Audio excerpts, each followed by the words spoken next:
Hello, friends. Thank you for tuning in to Phone Calls. Guys, this is episode 37, and we got a good one because we got some good friends joining us today for a very special episode. We've got Cooper Johnson. Ooh, a little ASMR sipping. A little cup of Joe. Hi, guys. We have our favorite boy in the house, Dylan Price. Oh, sick slurp, dude. Everybody giving a slurp this morning? I just got Vinny, this. you want a Gave me slurp? shivers. I can do a little. Dude, Slurp. Frank, do you even slurp, dude? That's how you get it done, dude. Yeah, that's some good Slurp boy. The slurp boys. We are the slurp boys. So That's. You guys ever get to the bottom of your coffee and you know there's no more in the house and you start freaking out a little bit? you got a problem. I thought you were You going get to the say dregs, like, dude? Are the dregs down there? No, I mean it's the fresh cup. It's the first cup, but like that's okay. there's no more. Oh, you just made enough for one cup? Are you insane? Well, I just made enough for two. I had a cup, Mary had a cup, and now that's it. Now there's no more. And I do the French, or what's it called? Don't worry, boys. We got pour plenty over. for all of us. Wow, look at that. Coop's got his French press going. He's got like 3 cups in there. What's your guys? Wow. Wait, what's yours? Do you use the French press, Vin?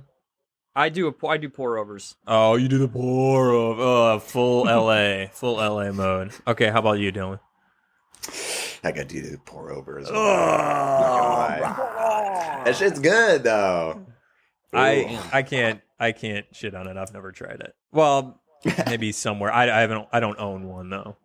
You're not required to. You live in Ohio, so you're not required to pour I don't think over they or sell French them press. here. Yeah, you need one. You need one 10-year-old Mr. Drip coffee maker. It's pretty much what we have. I think we have a coffee mate, but we did get gifted a Supreme metal like hardcore French press that I really like. Yeah, it gets the job done. So We love coffee. Coop, Coop, keep on. No, you got to finish the commercial now. you started this. That's right. If you want a Supreme grind of coffee, get the stainless steel fuck you grinder. Take your coffee and press it into shit juice. Straight down the gullet, straight out the asshole. The gullet, the steamer, the stainless steamer. Yum. Bean juice. Drink Get it at Walmart. Pretty sure if I went to the store and asked for a pour over, they'd be like, "What? I'm sorry. What do you want?" Pour over. Oh, what? stop! People know what pour overs are. It's not some hoity-toity LA thing. Yeah, but let's be real. It's pretty much like the latest, like trendy coffee thing. I don't even know when it started, but it seems like that, It right? probably That's started like the last in one they Italy in caught the on. 1500s. It's probably probably been around for did. thousands of years. And then it died For out. thousands of years. Oh, what? You think the first coffee maker was a fucking electric drip machine? No, but No. I think that became common, and then some hipster in LA was like, "I'm drinking out of that." Yeah, I will say- shit's too extreme. I will say the reason we did switch to the pour over was because having a large pot of coffee around the house was not good for either of us. This is actually probably better that I can't immediately have more. How do you get when you drink too much coffee? I just picture anxious, panicky. Vinny just vacuuming all over on the Yeah. in the fans. Yeah, it's me at times 3 speed. Well, that's how I get if I have like a third of a cup. I get anxious and panic. That's why I can only drink decaf now. Which I used to back in my coffee drinking days. I was like, what is decaf even for? Like, who drinks that? And now I'm like, that's all I'll do because I love coffee so much. But if I drink it, it'll not be good. You're like the parents at the wedding drinking decaf at the end of the night. Yeah. for no Which reason. totally makes sense. Why would you knock that? That's, man, a little decaf coffee after a meal or something. Like, come on. Yeah, you're gonna help shit it out. You know? Aaron's got after a night of aggressive lovemaking, he turns over to his side table and pushes his stainless steel grinder drip coffee machine, and out comes a nice little cup of decaf. Who needs a cigarette? There's a painted picture right there for you. Some people decaf is sacrilege. That's fine. Yeah. Dude, did you do something to your hair, Vinny? You know what? I was waiting for someone to say something, and yes, I did. And It's got that, like a Dawson part. Yeah. This is like I was kind of going. It's fall. I wanted to go for like cozy '90s look, you know. Well,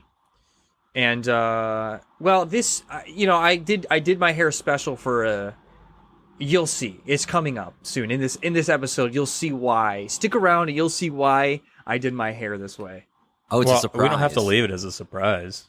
Oh yeah, I guess we could just. And people might want to just go right to. People might be like, I want to skip all the meandering BS and go right to the juicy stuff. All right.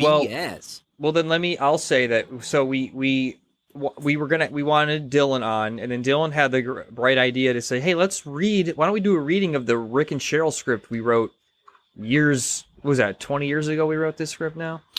23. So. Well, we should give also Dylan some background for people who might not know, but they should know. Dylan joined us years ago, probably was like 10 years ago or something, in Chicago. Dylan came out to intern and became a very close friend of ours. And then, we had always wanted to do Rick and Cheryl as a series. And I don't think we ever cracked it until Dylan and Vinny started like writing this pilot on their own, and then Coob and I picked it up and we were like, "Oh man, this is so funny!" And it sat there because it would probably take some money to do, but what a great like way for us to kind of like dive back into it and share it with people to get some feedback because I think it's really funny. Totally. Yeah. I just remember I think we just had some free time and we were just hanging out in Joe Flood's office or someone's office at the office, whatever. And we just started writing, and it just kept kind of like, we had some really solid stuff, and then we kind of kept picking at it like a few years later, and I think we got it to a really nice spot. But yeah, there's some really solid moments in here. To be honest, Dylan, it's like much like Stephen King doesn't remember writing Cujo. I don't remember writing the script. It just is. It just exists. It just happened. It just poured out of you, and you're just like blacked out. Not comparing us to Stephen King. No. We heard it. We heard it. I mean, this is your Cujo. Got it. I don't remember the writing process, but I mean, Dylan, do you remember like where the idea even came from for this one? Where did it? I mean, because again, it was like, the idea of doing a Rick and Cheryl show was so much fun, but like, because I know Dan, or I don't want to spoil anything, but the restaurant being a part of the episode was really early in the writing process, and I forget why that kind of was sort of the perfect. I don't know. I don't really remember why the restaurant was like kind of the main source of inspiration, but that kind of just spiraled into what it became, which is like way more than what it started as, for sure. All right, well, we'll save the details around writing it, and then we'll just wait till we actually save read it. Yeah. How's everyone doing? You guys good? Doing good. Yeah, man. I'm honestly. Here's the thing. Halloween's upon us, yeah? And right around the corner. That was rhetorical, dude. And but thank you. And I appreciated that because I'm not alone in this hoping that Halloween's around the corner, because it is. And I'm seeing decorations around. I'm seeing big old spidey webs and some like, fake hand prints on windows and things. But I am missing the smell of those leaves and the crunchy, crispy leaves. In LA, you don't have that, and that's its biggest downside. It's no seasons and pedophilia, the two big downsides of Los Angeles. Those are the two. I would order them that way. I would say seasons is the worst, and the pedophilia is second worst. It's a toss-up. Look, I just I was almost late to record this, Coop, because I was blowing my leaves. Look at I that. got some. You want me to stuff them in a jar for you? I'll send them your way.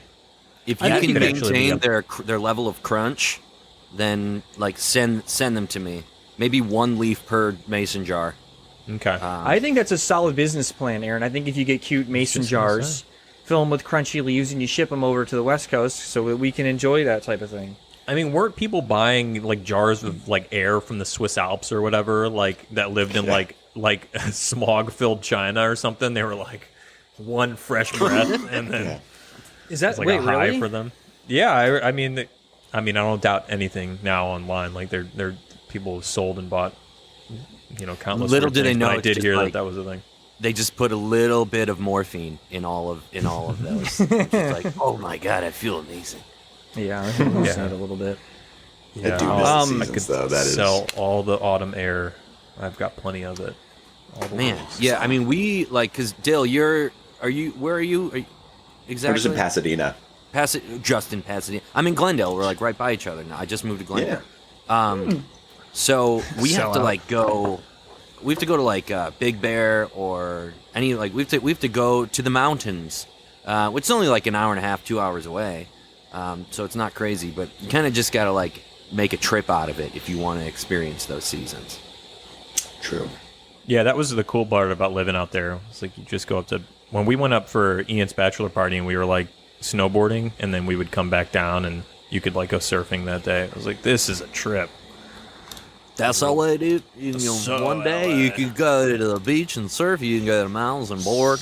You can fucking hike. You can do anything. one day. fresh pow pow. And then I got to go to my premiere that night. I got my big movie showing. It's right. It's a documentary about me. It's a documentary about LA, how you can go to the beach in one day and go to the mountains. You can get on a Fresh. hike. That's. I fresh did. powdered. I didn't realize how much I missed seasons until I moved back, though. And then I'm like, oh man, like fall is. It's and it's this weekend in particular. It's like the So jealous. upper 60s, like low 70s, cool autumn air. This is You a get a sweet pumpkin spot. spice latte? Oh, that's good. What's Just this? drizzle the whole world in pumpkin spice.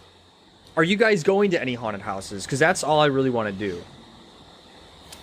I don't know about any haunted houses. Do you know? What do you mean? any? You don't, how do you Like- not know of any? You Knott's Berry Farm. I'm just too scared. I don't know which houses are haunted. You know, all the best ones are in the Midwest too. I go online and it's like scariest haunted houses, and they're all over by you, Aaron.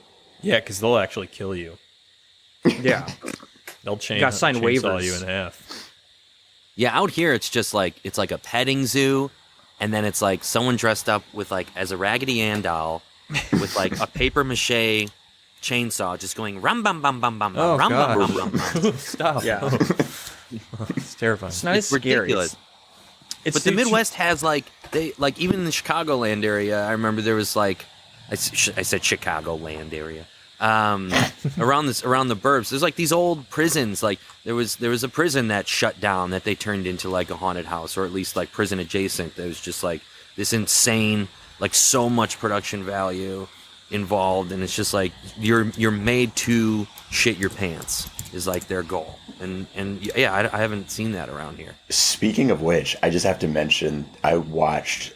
It was last night or 2 nights ago. I watched this Korean horror film called Gonjima Haunted Asylum, or Gonjiam Haunted Asylum. Oh my god! Yeah, You guys gotta check that out at some point. I was like, freak you out? How do you I don't- spell it? if- Go GM? How do you spell it's it? GONJIAM. Man, someone's gonna QC the hell out of all these Asylum. pronunciations. Yeah, right. 2018. Yeah, okay. It's got I don't need to go into it, but like it is. I was pleasantly surprised by how creative and That's got some fucking great terrifying reviews it was. too. It's especially on for a horror Tubi. film. It's on Tubi, that Donut mentioned. You can watch it for free on Tubi. Tiny, quit meowing, bud. Daddy's Tubi. recording his Maybe podcast. I need Tubi. Okay, that's something I need to look into. Big fan of Korean Anyway. cinema, so I will need to check this out. I've been upset. I don't know what it is. Like this October, I've just been watching Japanese and Korean horror films, and I've just been pretty much nonstop really happy with what I've watched, but there have been a few duds. Are you having nightmares though? No, well, didn't I? Actually, you know what? One movie I watched, there was this Australian horror film called Lake Mungo. There's one scare in particular. There's like not any jump scares, and this isn't even a jump scare, but like there's one moment I haven't felt that like unsettled since I was like 12 seeing a horror movie. I like literally had to shake it off. I'm like, fuck. God damn it. Lake Mungo. Lake Mungo. It was like another one of those where I'm like, no reason to believe this is good. Like Mungo? Is that how they pronounce it? Like Mungo. Like Mungo. All right. I think the movie that got me most was seeing Paranormal Activity in theaters, just because of the. Yeah, that was scary. We We snuck into that, right? Didn't Coop, Aaron? Didn't we all like we saw another movie and then we're like, oh, let's go sneak into that one. Oh, did we? I don't remember. don't Maybe that was know. it. I think we saw it twice though, because then we had friends like John and Zach and them came in, and we were like, "Oh, you guys got to see this in the theater," and we brought them. Yeah. I could have yeah, sworn we snuck into a showing. That one gave me the heebie-jeebies. One of the showings I saw of Paranormal in theaters was like after it really caught on, and a lot of people went almost as an event, and like in order to like prevent themselves from sincerely being scared, there was like people shouting shit. Oh, it became it's like the that thing worst. where it's like the whole theater sort of got in on it, where they're just like, "Don't go in," or like, "Oh no, oh no," and then That could be people kind of fun laugh. though. It was, yeah, and it's like at first I'm just like, "Oh, dude, shut the fuck up! I just want to like get scared and enjoy this," and then like, well, might as well just roll with it if the whole theater's like kind of in on it at this point. GL, shut up, pussy. Yeah, and then the theater turned on me and they were like, "Who says pussy? That's toxic masculinity, you fuck." Back then, actually, everything was toxic masculinity. Right, yeah. I've never like done open commentary at. That just is the worst to me. Like, and I actually don't feel like I see as many movies in theaters anymore because people are the worst, and I just feel like people ruin it. But I will say, I remember in college, I think all of us were there. Well, Dylan, you weren't there. But we went and saw Street Fighter: The Legend of Chun-Li. Oh, yeah. Do you guys remember that? And it I was started. just about to bring that up. The whole theater was like into it, and it was only our group that was like, "This is awful," and we were like laughing at all the parts that were just so bad. And then by the end of it, the whole theater was laughing with us. But at the beginning, people were like, "No, there's a chance this is good," and it was. I not. remember the biggest, like the funniest part of it was that the villain changed dialects like 3 or 4 times Yeah. throughout the movie, and I don't know if they were just like the shooting days were like separated far enough, or if he just didn't have quite a grasp on it, or he just like showed up and was just like, "All right, fuck it, I'll just be a menacing guy." But it was like Irish in one, and then it was like New York, and then you just couldn't tell at a certain part. But yeah, that was pretty funny. That was, like you said, just like slowly but surely the whole theater being like, "All right, this is kind of actually hilarious." Yeah, it was. Oh man, I just looked it up too, and it's got a 3% on Rotten Tomatoes. So I don't think you're alone in feeling that the that. one- Have you seen the accents in House of Gucci? I've only No. seen clips, Oh, yeah. but I haven't seen the film. Do they waver quite a bit? Dude. It is. Who in particular, Dill? What's his name? Jared Leto. Jared does it- Leto. Oh, all I saw And was it's a like- compilation of him going, doesn't he go boom or something like that? Or poop. What is this? What's his thing? It's all kinds of shit that he says. It's like he's like, I don't know, like 6 hours in the makeup chair to look like an old guy, and then he's like, "Oh no, my Gucci clothes," and it's like, what the fuck? He's like wasting so much money and time. He is pretty God. like entertaining in the way of like, no, like exactly like you're saying, like the tone is almost just like everyone's like really like playing it, pretty seriously. And I guess this guy's a very immature, trust fund kid, that he's playing or whatever. But it really is. Yeah, you're like, "I'm gonna make my own line. Come on, baby." Yeah. Holy shit. It's like, wow, you really turned that to 11, dude. All right. My coffee is a porter over. It was like Luca.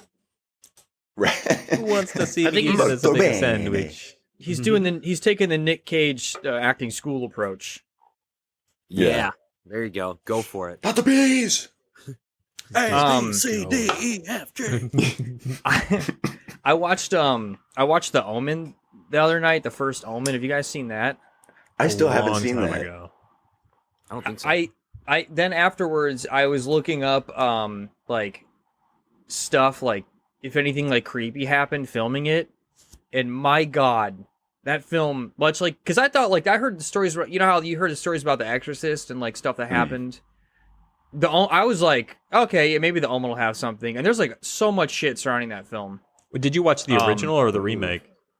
The original. Oh, that's okay. In 1976. the like things getting like planes getting struck by lightning that the actors and the producers are on. There was one thing where it was like the crew was going to use a plane to be transported somewhere, and then they canceled and took another flight, but the original flight they were on crashed and everybody died on it. This isn't ruining anything. I mean, it's an old fucking movie. There's a beheading scene in it, and one of the makeup artists, I think the makeup artist or someone in like the special effects department was driving with his girlfriend. She was working on another film. They get in a car accident and she gets beheaded. Whoa. Oh shit! Awful. And yeah, I'm pretty sure I'm not making that up. Well, the 76 Pretty sure. flick, the OG has it like an 85% Rotten Tomatoes, and the 2006 has like a 25. Oh, So man. check out the original. The curse of the remake. I mean, the this is original- like, remakes just do not fare well.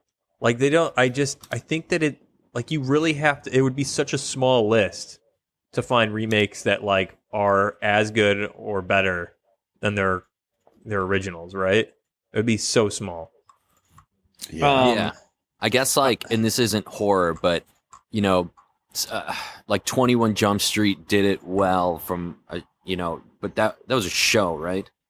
That was a show, and also It was the self-deprecation, the self-realization of like everything that they were doing. Like they were playing on the concept itself. yeah, it was in, like kind of a modern meta way. approach.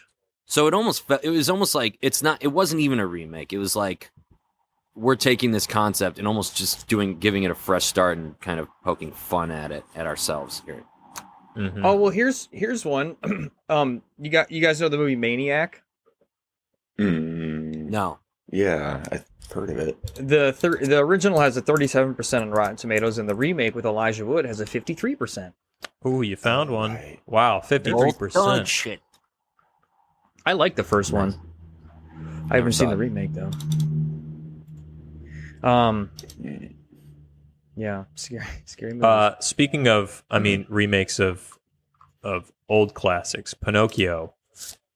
I think recently there's been like 2 or 3 remakes, but I will say the one with Tom Hanks is supposedly, I haven't seen it, garbage, like unwatchable. But the one that Guillermo del Toro just did, that's coming out, is supposed to be awesome. Like it comes out. Wait, next, what's the Tom Hanks one? That's He's like another Geppetto. live action that Disney is Yeah, doing all the full live action Disney. remakes. I saw Jess and I tried to watch it.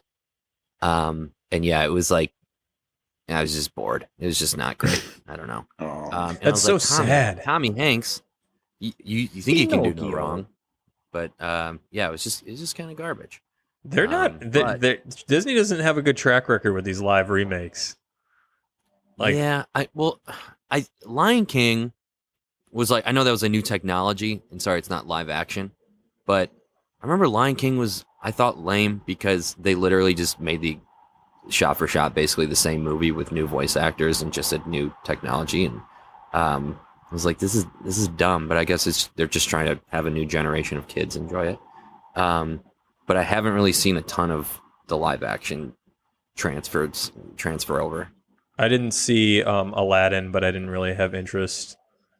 I don't know. Maybe it's because the originals hold like such close place in my heart. I was like, I love those so much, and the new one, it feels like a cash grab, and I hate saying that because Disney still does put out stuff that every once in a while I like, but like, yeah, it just feels like the new ones are like lacking soul. It's just like, well, we got the cartoon version, like we gotta do the live action. This is like something they have to do rather than like, oh, we're gonna really make this something good. It's safe, and it's like, let's bring back all that merchandise that once like flew off the shelves, and now we just get a whole new generation of kids to start buying that again, or their parents start buying it. Aaron, why don't you walk into their offices and you say, listen, guys, I see everything. I see what you're doing is not working, and I have a plan. Guys, so now I'm sitting here. I'm the genius. I'm Walt Disney's Frozen Head. Pitch me your next film, Disney film. I'm Walt Disney's Frozen Head. Come on, pitch me the film. Okay, a little turtle lost his shell, and he goes on a journey with a ragtag group of rodents to find a shell. And along the way, they find a lot of different things that could be his shell, but none of them work out until finally they realize at the end he didn't need his shell all along because he's got his friends with him. And that's right. And he didn't need his shell because he doesn't need that tough exterior. He can just be himself and not be insecure about it. He doesn't need a shell. So then what happens is there's a red light and a green light on either side of his frozen head. And bing, you're green lit. Sweet. Yeah, she's like, Sweet. You got the Disney green. Go. I like to think they still million. When they get a new idea, they're like, okay, we got to run it by one more person. And they take an elevator like 50 stories down. Yeah, around, yeah. And they tell it to Walt Disney's head that can Does he still have it, like- process. 0 Celsius. Yeah. It's like sitting on a table. All right, we got a pitch for you. It's like Shark Tank. They have like clipboard, they have like a poster and they show like concept art. Somebody dabbing his head, like making sure he's. Yeah. Yeah. Gotta keep him, make sure he's totally frozen. Don't let him dry out. Walt Disney's. Is that true? Is that an urban legend, or is that true? I don't know about Disney, but I did just read an article about a bunch of people that are cryogenically frozen with hopes that in the future, they like have terminal illnesses and they got frozen in hopes that like in the future there'll be cures and they can get thawed and. Dude, that's a horror film that they're like, they're part of them is conscious and they have to live out real time. Like, so they have to in like, the actually, tubes. Yeah, like in their minds, like they're actually like still experiencing time, but they're, which could be fun. I don't know. Maybe their brains are like, maybe if they lived lives that were like,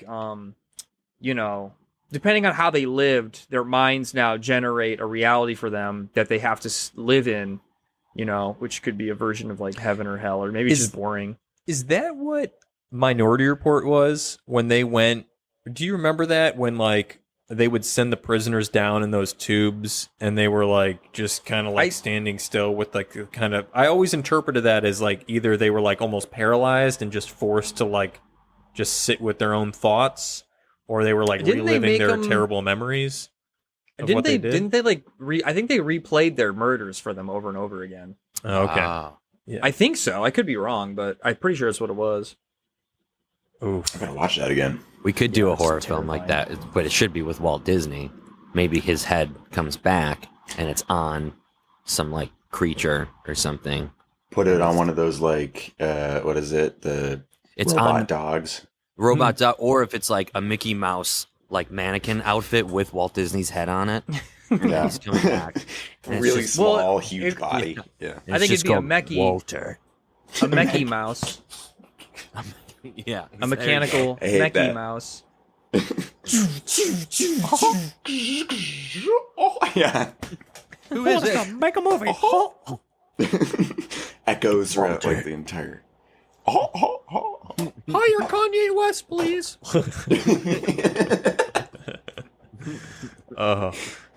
Get Kanye in here. I do think that being cryogenically being aware in there would suck. That reminded me of a weirdly Ryan Reynolds film that I saw. Did you guys ever see Buried? No. Buried was Oh, like I know what you're talking about. it took like a one location film to the extreme. It's the entire thing takes place in a coffin. He basically wakes up buried alive. Right, yeah. Is it good? You know, I saw it a long time. It came out in 2010. That must have been when I saw it. I actually saw it in the theater. It's got I decent remember scores. thinking, my only thought coming out of it was like, that wasn't as bad as I thought it would be for watching something entirely take place in a coffin. Like, they did it well for what the idea was, but I can't remember if it was actually like good. Yeah, But the that's gotta be budget the must have gauge. been peanuts. Yeah, the budget. Wow, still $3 million. It says. That's still a $3 lot. How do for you- This is a nice Yeah, coffin, what? dude. It was a nice fucking coffin. That's a lot. You should have seen craft services, dude. That shit. Was All right, we're gonna give Ryan 2.8 mil out of that, and you guys figure out how to do the rest of the movie. Why? He's Ryan Reynolds. Yeah, I know, but it's Ryan Reynolds. He's gonna put butts You can't. in seats. He's hot. He's dirty. He's in a box. He's sweating. And he's got a lot yelling. of zippy one-liners. What more could you want? How do we get a shot of his abs in the coffin? Oh, he's really hot We in the get- coffin. He's got a strip. We could have rats eat his clothes off. I actually do think I think the rats. There was a scene with rats that came in the coffin, and a snake. Oh, maybe. no. Probably. I mean, that's, Ryan, I mean, we've come to save you. Totally changes. Yeah, it's like a Ratatouille There's situation. a Disney movie in there. there's a Disney movie in us all Somewhere. waiting to come out. Somewhere. I think. Oh, go ahead. Well, let's. I think we should pitch. We should read our Rick and Cheryl script for Walt's Frozen Head. That's true. Yeah, let's imagine we're standing right there, right in front of Walt Disney's frozen head. Mr. Disney, we know we've been granted this once-in-a-lifetime opportunity to pitch an idea to your Frozen Head, and we've decided to use our allotted time slot to just read you the script. And we think you're really gonna like it.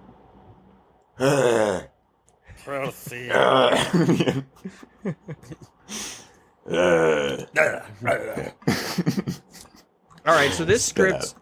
So, Dylan, you would be so kind as to read the stage direction, all the in betweens stuff. Yes. Shall we give, a short description on what Rick and Cheryl is? Yeah, For I was anyone gonna who doesn't say. know, I guess I'm assuming people know. Rick and Jesus. Cheryl was three characters with Clark included that that we built, sketches around for F&D. Basically, it's a dysfunctional married couple. They seemingly hate each other, but they just take one day at a time. And they have a neighbor, Clark, who's kind of the pain point between them.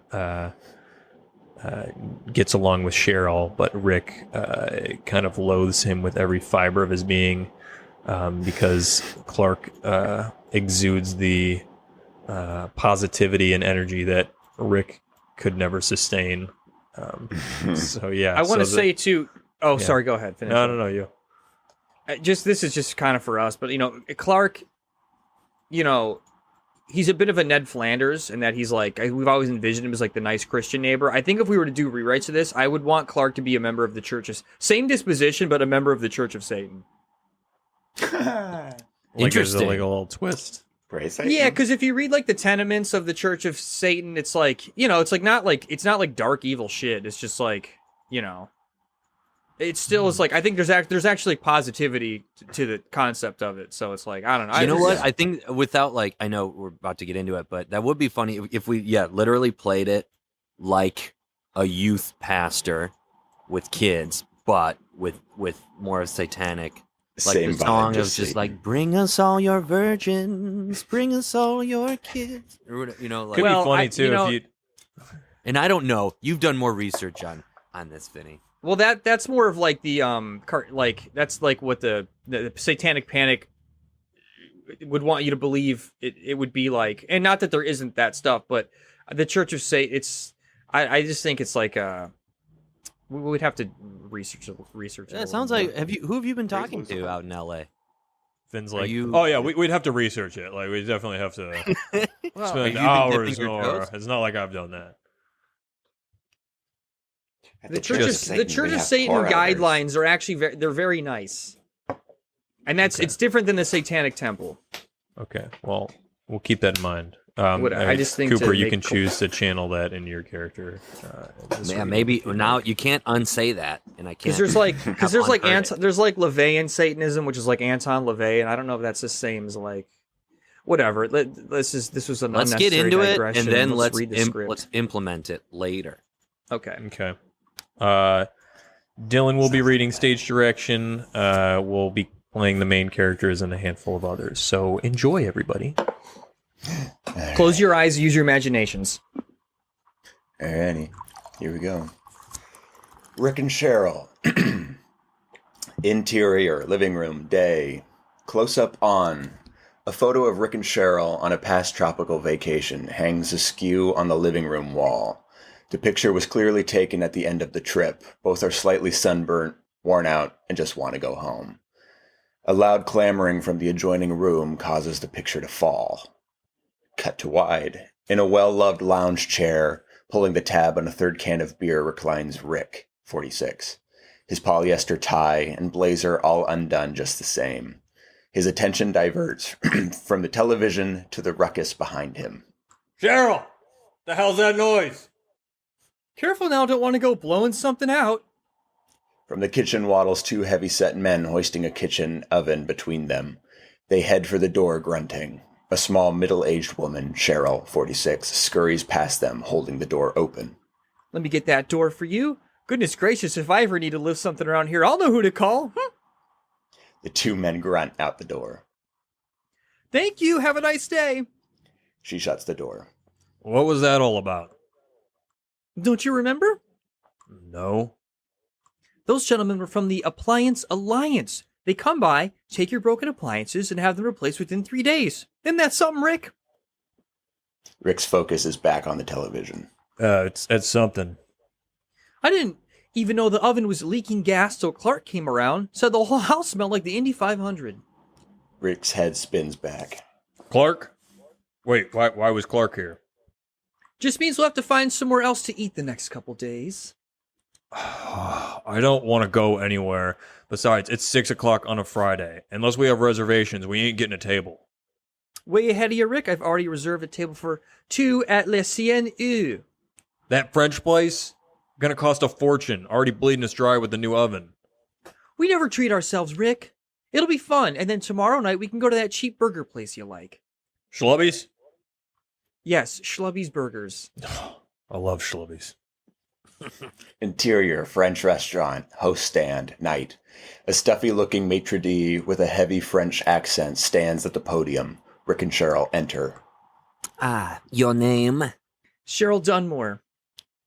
I guess. We have your table ready. However, sir, I see your trousseau is not up to code. What now? Your clothes are like a burlap sacks. However, this situation can be easily remedied. We have an emergency cravat. The maitre d' rifles through the podium's drawer, retrieving 2 cheap ties patterned with colorful Looney Tunes characters. Sir, would you prefer the Tweety Bird or the Porky Pig? I also do believe we have a foghorn leghorn rattling around somewhere. You don't have a black tie. No. That Porky Pig one's cute, Rick. Interior French restaurant table. Later, Rick and Cheryl sit at a small table stashed away in the corner. Rick wears the Tweety Bird tie. The mood lighting flickers. The tablecloth is stained. A painting hangs off balance, and a small pail catches leaking water. Your table? Ah! I see the painting is askew. Allow me to fix this for you. He takes the painting off the wall, exposing crumbling drywall and an old outlet dangling exposed wires. Your waiter will be with you momentarily. The waiter walks away. This is your idea of fine dining, Cheryl? We just sat down. Give it a chance. The waiter approaches. He also has a thick French accent, and he speaks dismissively to Rick and Cheryl. Hello, how are you this evening? Just great. Yeah, we'll see, buddy. Can I start you off with a glass of wine or an appetizer? As the waiter talks, Rick notices that there is another, much more elegant, well-lit, better furnished section to the restaurant. The people are dressed to the nines and smoke cigars and cigarettes from long cigarette holders. Hey, what's that over there? That? Oh, that is a preferred customer's dining area. Oh, how do we get over there? Well, you could be a preferred customer. Oh, Your drink orders, please. I'll have a Pinot Noir. Rick? Milwaukee's best. I apologize, but we do not carry Milwaukee best. Will a ham suffice? Hams, sure. Very good. The waiter leaves, walking toward the preferred seating, grabbing another table's wine glass along the way. I've got this place figured out, Cheryl. They dress us like clowns, treat us like garbage, and put us on display for the higher tax bracket. Rick, stop being such a pessimistic in the mud. No, Cheryl, really, look. Reverse. Over in the preferred seating, the waiter speaks to the table of fur-coated clad diners. An old woman peers directly at Rick and Cheryl through opera house binoculars. They all appear to be commenting about them. They got those little binoculars. From the old woman's POV, Rick flips them off. They are delighted by the action and golf clap. Well, I hope we're putting on a good show. You know what they'll do to our food? Reverse. At the preferred customer's table, an esteemed gentleman sips wine and spits it into a bucket. The waiter dips Cheryl's wine glass into the bucket.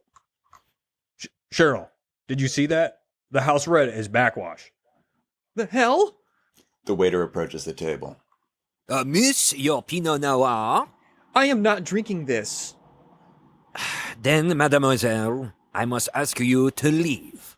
That's fine, this place sucks. Rick and Cheryl get up and begin to leave. Sir? Rick stops and turns around. Le Tweety Bird? Rick struggles to rip the tie off his neck. As he does, we show the preferred customers laughing. Once Rick frees himself from the tie, he storms out with Cheryl after him. Interior, French restaurant, host stand, continuous. Rick and Cheryl walk past the host, presenting 2 tie options to another couple. And tonight we have a Yosemite Sam or a... Exterior, sidewalk, town road, night. A stretch of restaurants line the busy street. Rick and Cheryl walk. What about that Vietnamese place? Cindy from Pilates said the pho was phenomenal. They reach across street waiting for the walk sign. Rick impatiently hits the cross button. Yeah, Cindy also thinks magic is real. You know, there's also this restaurant with a vegetarian burger. It's somehow made from plankton, and they say you can't taste the difference. Cheryl's voice trails off as Rick's eyes catch something across the street. Ancient Chinese drums blast from nowhere. Reverse. An unassuming Chinese restaurant across the street. Dang's authentic Chinese cuisine. What do you think, Rick? It's just a few blocks away, and Let's do dangs. that place over there, I don't know, it looks a little run down. It's perfect. The ancient music is almost transcendental. It carries into interior Dang's authentic Chinese cuisine night. Rick and Cheryl sit in a booth in the empty restaurant. Rick appears taken aback by the whole experience. Cheryl is unimpressed.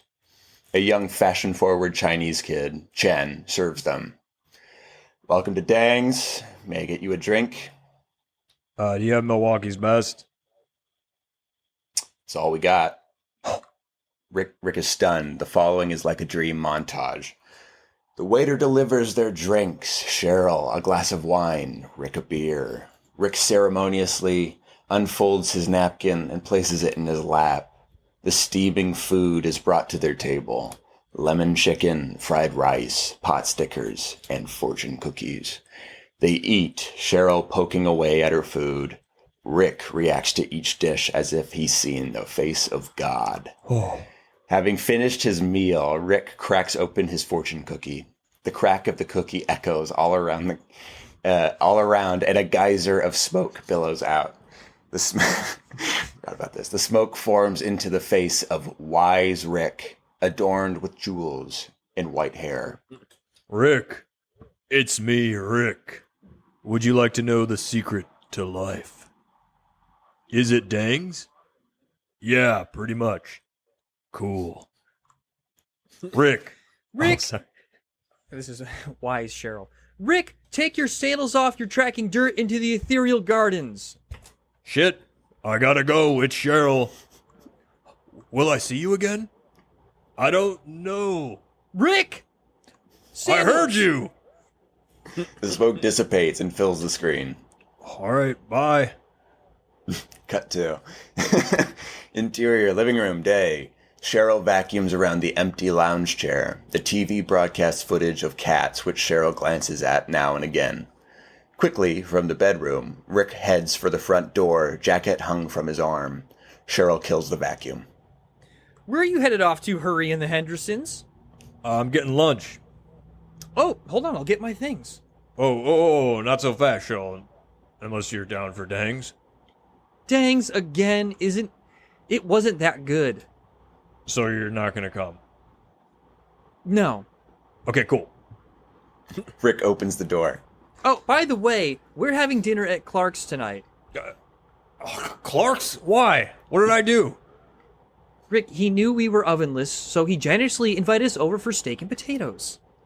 Oh, damn. Well, Cheryl, I was really banking on Dangs tonight. Rick, his wife passed away not but 4 months ago. I think we ought to give him some company. Rick lets out a long, almost involuntary sigh as he gathers his things and heads out the door. He looks at Cheryl one last time before he leaves, still sighing, and then exits. Interior, exterior, Clark's house, night. The front door swings open to Rick and Cheryl. Cheryl holds a bowl of salad, Rick a 12-pack of beer.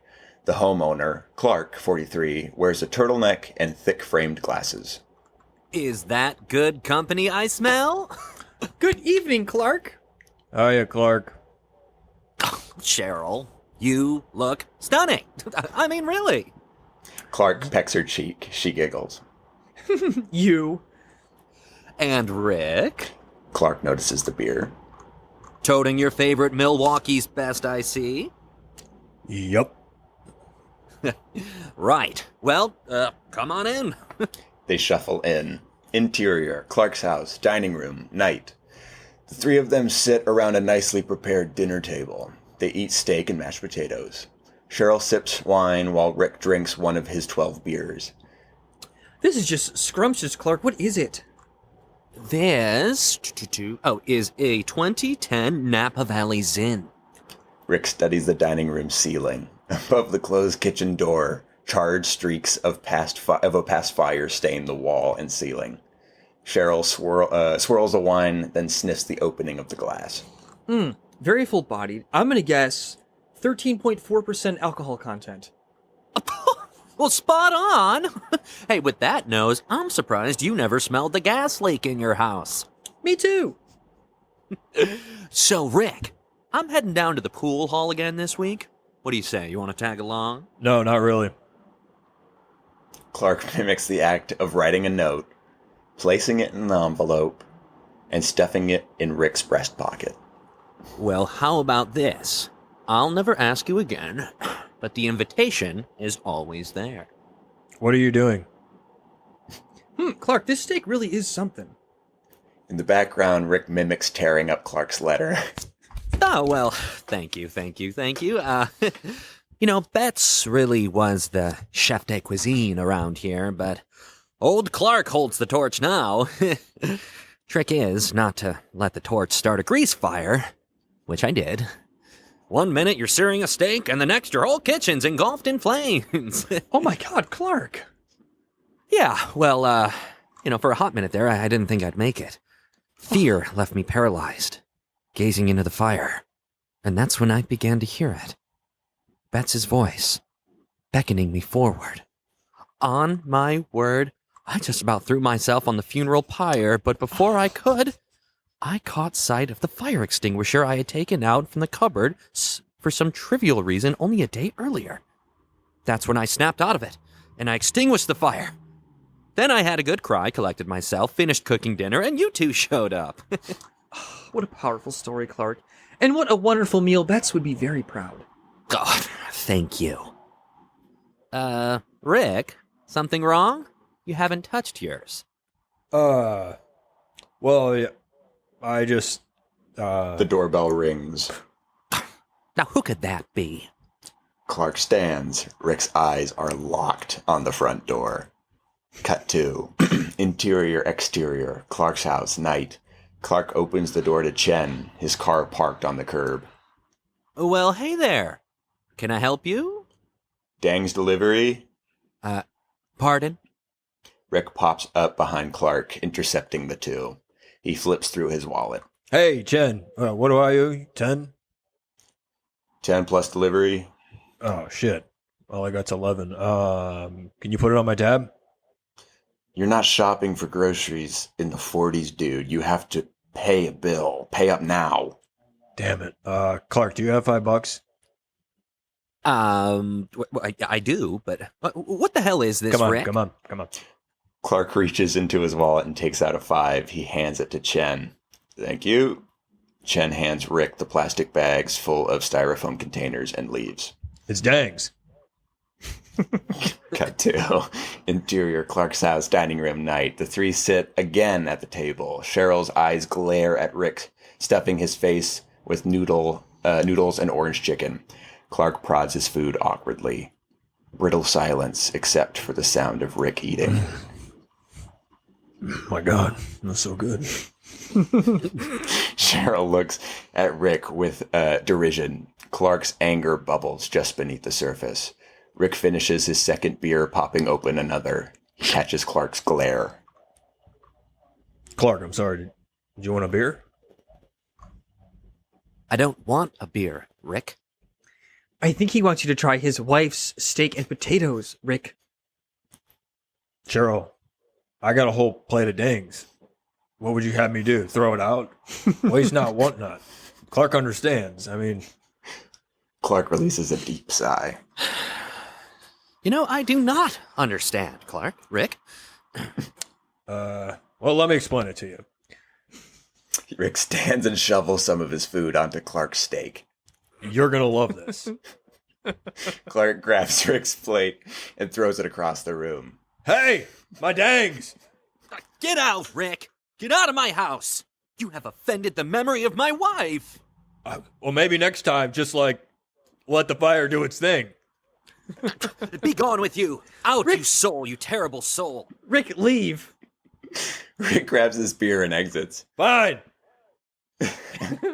Clark settles down and Cheryl puts a hand over his.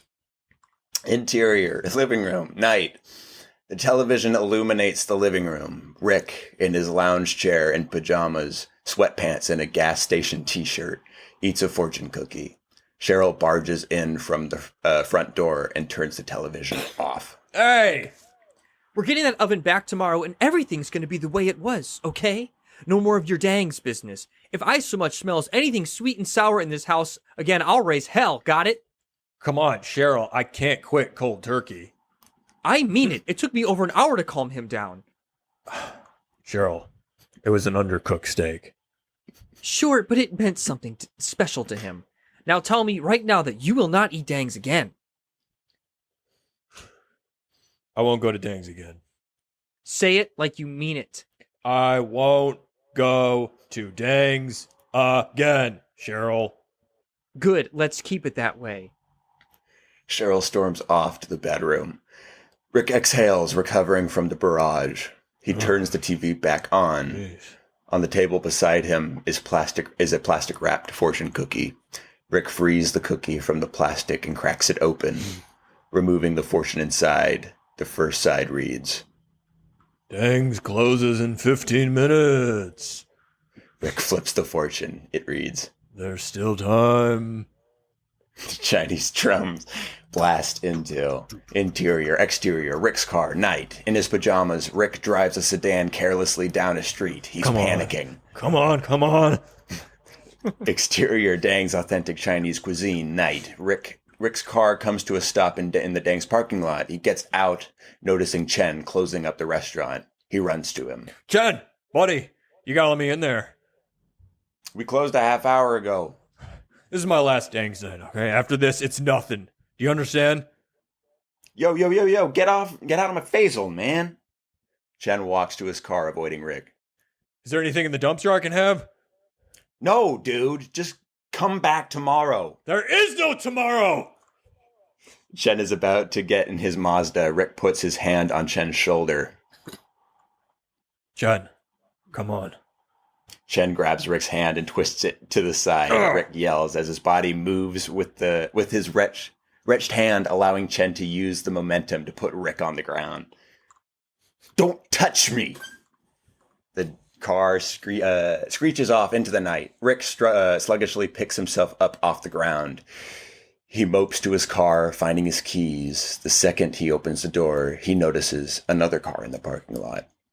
In a crappy 90s Toyota sits a high schooler smoking out of a bong. The sound of rap music bumps from inside. At first, Rick thinks nothing of it, getting into his car. Then, he looks again. He's got an idea. Rick walks over, tapping on the driver's window. The kid looks up. Rick motions him to roll his window down. He does. Hey, kid. Do you want to make some money? The kid stares back, rap music bumping. I don't ghostwrite for nobody. What? No, I'm not writing a book. I need you to break something. Why can't you do it? I'm too close. I need a third party. Jeremy shakes a few Xanax from a pill bottle into his hand and eats them. Are you eating Xanax? Their prescription. So how much? $60. I ain't gonna do it for less than 2 G's. Rick starts to walk away. No. Come back. I'll do it for 100. 70. 85. Take it or leave it, trick. He exhales a large plume of weed smoke into Rick's face. All right. Fine. Here's the deal. Tomorrow morning, after my wife and I leave. The camera tilts up into the night sky. Dissolve to interior living room day. Cheryl is in the kitchen admiring their new shiny oven. She's dressed in her Sunday best. Rick, did you take a look at this thing? My goodness, the dinners we're gonna have. Rick paces in the living room wearing a moderately kempt outfit. He keeps checking between the blinds. Cheryl, I'll check later, okay? We're going to be late. Rick checks his watch, nervous. Cheryl walks to the door. Well, I've never seen ants in your Sunday best pants. Sooner we get there, the sooner we leave. Yeah, it doesn't quite work that way, but I like your enthusiasm. Let me just grab my purse somewhere. Rick assists Cheryl out the door. Come on, it's in the car already. Let's go. They leave. Interior church day. The communion gathers singing a hymn. Rick and Cheryl stand front and center. Clark shares his hymnal with Cheryl, singing with profound joy. Rick gawks at the stained glass window above the singing pastor. As the congregation sings together, Rick begins to imagine the job being done. Dissolve to exterior Rick and Cheryl's house. Jeremy and his squad of goons rush to the back door. They use high-tech equipment to pick the lock and break in. Interior Rick and Cheryl's house, kitchen, continuous. They surround the oven and drop a duffel bag on the ground. The bag unzips, revealing sledgehammers. Cut to, they smash the oven to pieces. Interior, front room, continuous. Rick and Cheryl enter the house. Cheryl catches a glimpse of the kids fleeing the scene. Interior, kitchen, continuous. Cheryl grieves over her lost oven. Rick, we're gonna have to eat dangs forever. Rick smiles. Ever. Dissolve to interior church day. Rick has the same smile on his face. The congregation finishes up the song. Amen. Hell yes. Exterior, Rick and Cheryl's home, day. The two roll up the driveway in their squealing sedan. The house's front door is wide open and a window is broken. Cheryl exits the car, gasping. Oh my God, Rick! Rick gets out, hamming it up. Oh my God, what is all this? A break-in? They hurry inside. Interior, living room, day. The living room is cluttered. The perpetrators have rifled through everything. A giant 69 marijuana leaf and an indecipherable graffiti have been sprayed painted on the walls. Oh My God, look at this mess! Oh, Christ. Jeez. You think they touched the new oven, Cheryl? They've stolen the television! Wait, what?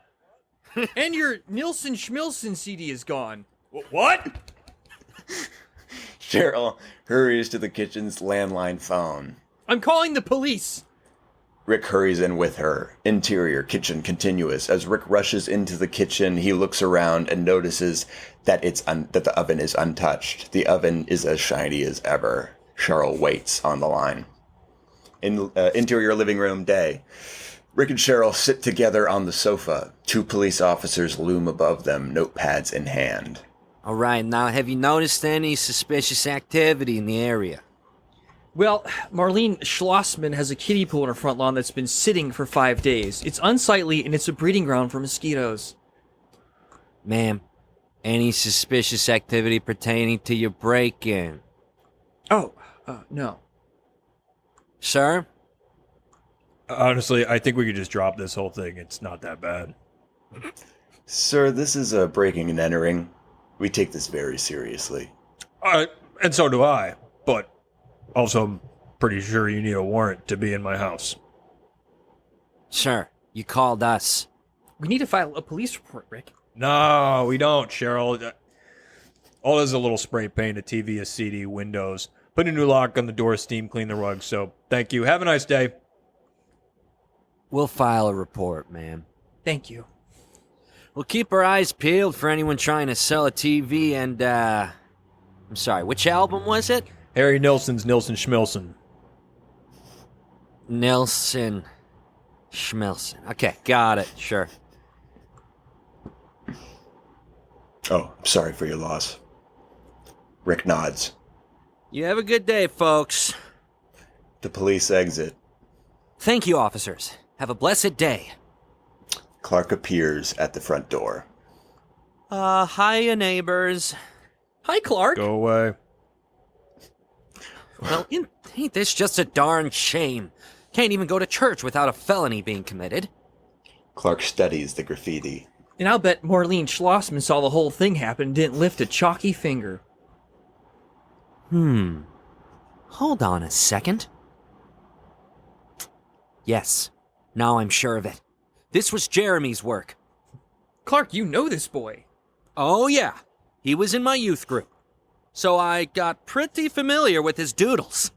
Take note of the smiley face inside the 9. If I had $1 for every time he scribbled one of these inside a Bible, I'd have enough to buy a new Bible. What happened to him?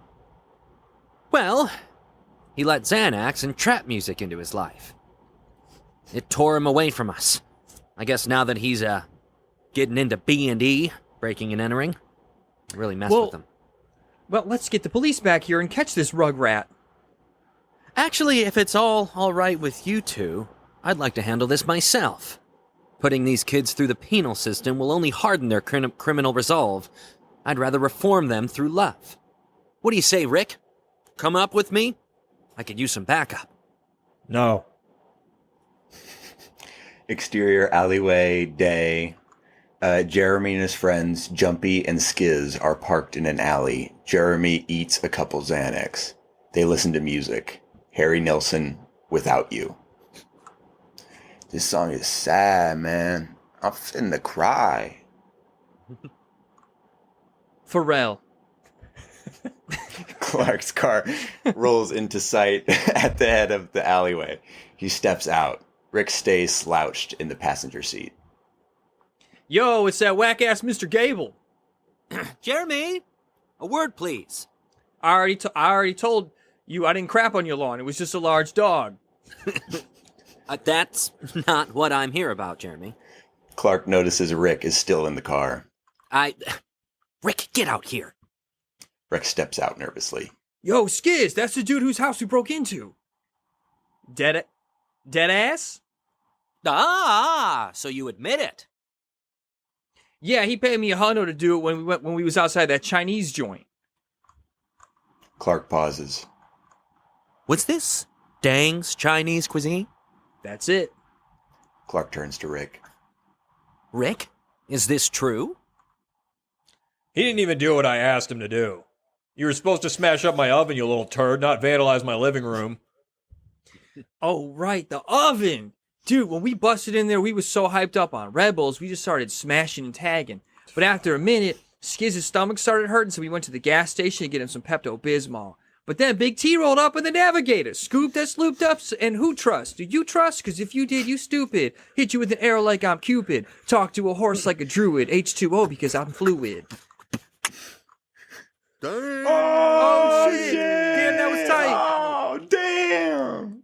Rick, now these are good kids, and you turned them into felons. I gave them honest work, but they couldn't do it because they pop Xanax like they're M&Ms. Rick storms off to the car. He tries to reach in and take his CD, but Jeremy fights him off. Hands off, old man. Rick grabs the Xanax bottle from Jeremy's hand and throws it away from the car. Fetch. Jeremy and his goons run after them. Yo, my prescription. Rick grabs the CD and the TV and storms back to Clark's car. All right. Well, thank you, boys. Jeremy, we're having a youth group on Wednesday. Clark, let's go. They scramble into the car. Interior, exterior, Clark's car, day. Rick and Clark sit silently in the moving car. Clark, thanks for helping me get my stuff back. Yep. No sweat. Silence. So, you mind if we not tell Cheryl about all this? Well, of course I won't tell her. I got leverage on you now, Rick. Hey, Rick, I can make you do whatever I want. Rick is in shock by Clark's sudden change in character. I'm just pulling your leg, Rick. Right. But now that I think about it, I really could use this against you. Oh, but I wouldn't want to do that. It's a sin. Yeah, pretty sure that's a ticket straight to hell, Clark. Right. Not unless I truly repent, of course.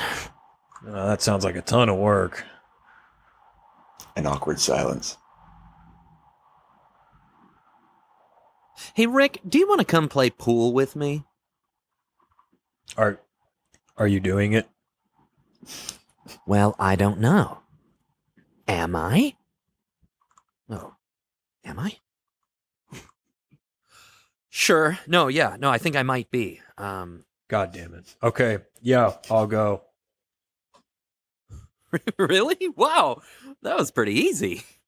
Yeah, well, now if this car crashes, we're both going to hell. Music up. Nilsson Schmilson. Let the good times roll. I should have done this years ago. Cut to black. End of episode. Let the good times roll. See, now reading this, I think Clark's arc is that he slowly gets into the Church of Satan. I was thinking that right at the end. And first, like, the Church of Satan, that's more about just, like, personal responsibility and let everyone do what they want to do. But then he gets into, like, the really weird shit. Yeah, it's like it's a gradual, like... Yeah, In that case, too, I feel like we should have Clark in the robes, like doing the hymns on stage too, with like the choir boys and stuff. Yeah, and then maybe just to be involved in that, and then slowly really get involved in the other side, and maybe like a youth group session could turn into him trying to influence, kind of like the other values. Yeah, I really like that idea. That'd be really funny if like they had youth group and like they brought up passages in the Bible and they were talking about Satan and then Clark would throw in little stuff like, well, he's not as bad as they say, like in the scripture if you really look. Like if you read history, we should do a deep dive on this. Just Clark wearing all black and just like that's so funny. Yeah, what if we do like the Robin Williams and we like have everybody they have all their Bibles and he has them rip the pages out, of the Bible. It does like a my captain thing. Yeah, exactly. Yeah. My Satan, my Satan. My Satan. My Satan, my Satan. My captor, my captor. There you go. And then stuff like Aaron, I feel like when Rick is going to like try to catch Dangs before it closes, like it's so you just got up and left. Like you should still be in your underwear and like a button down shirt or something. And just, like, Yeah, like a robe and just boxer shorts or something. yeah, like a full Walter White in the desert. Yeah, Exactly, yeah. Super desperate. What does That's anyone else? yeah. Oh, what were you gonna say, Dylan?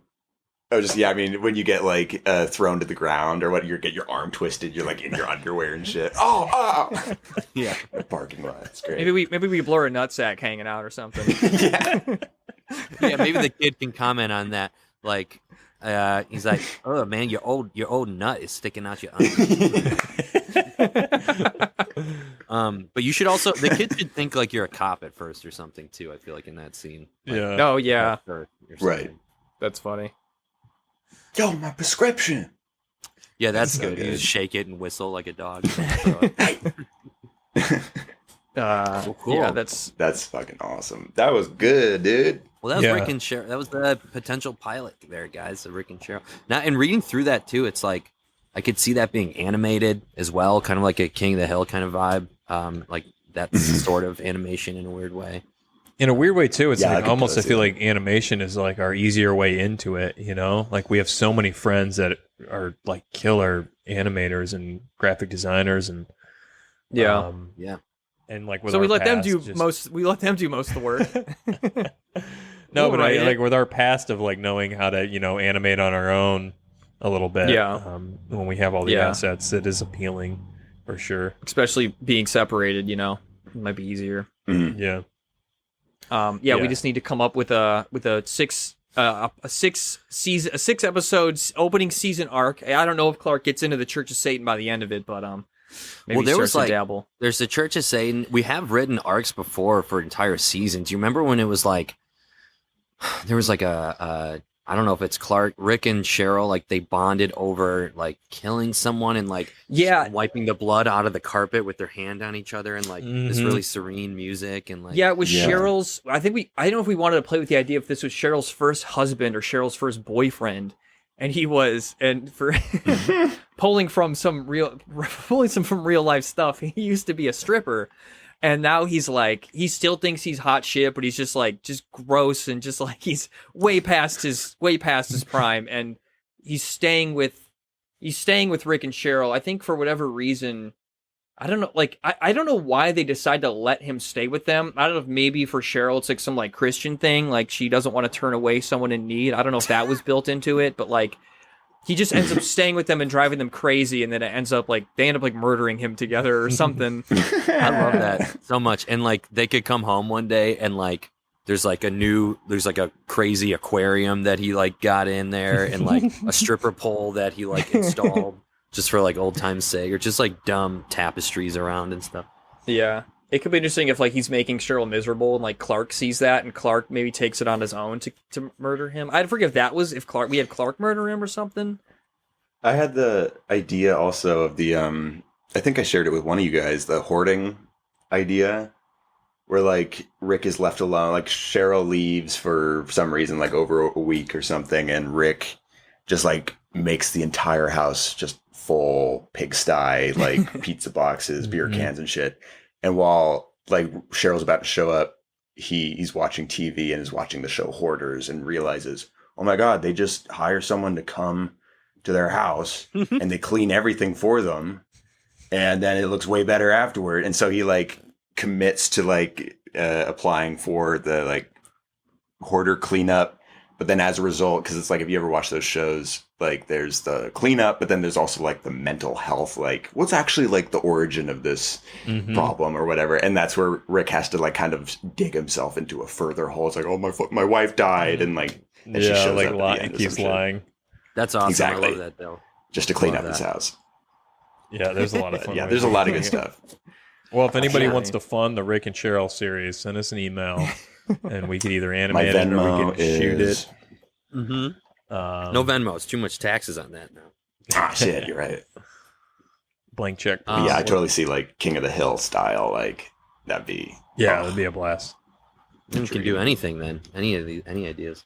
Yeah. we can make the Wise Rick just like floating and shit. Well, that was great, guys. Yeah, that was super fun. It's kind of like I'm glad we could rejuvenates read that the, again. The concept and everything. Yeah, agreed. Thank you.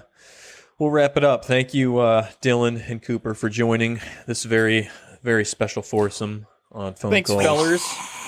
And yeah, we hope everybody enjoyed it. And if you want more, maybe we'll dive. This has definitely reignited the Rick and Cheryl flame. So, I'll have to do a little more diving into their story in future episodes, because this one is lit, to borrow a term. Maybe we'll do special. Aaron, we got to do a Lit. Patreon only episode. We've slacked on those. Maybe we do Patreon episodes where we just like brainstorm Rick and Cheryl. Like Yeah, there we go. Yeah, we could do something like that. I don't know. But, All right, y'all. cool. I love that. Coop, thank you for joining. Of course, love you guys. Dylan, thank you. It's been a pleasure. Love you both. It's been a pleasure, guys. All right, Ooh, everybody, I gotta go get some coffee now. have a good day, and let the drips and slurps find you. Bye now. Bye.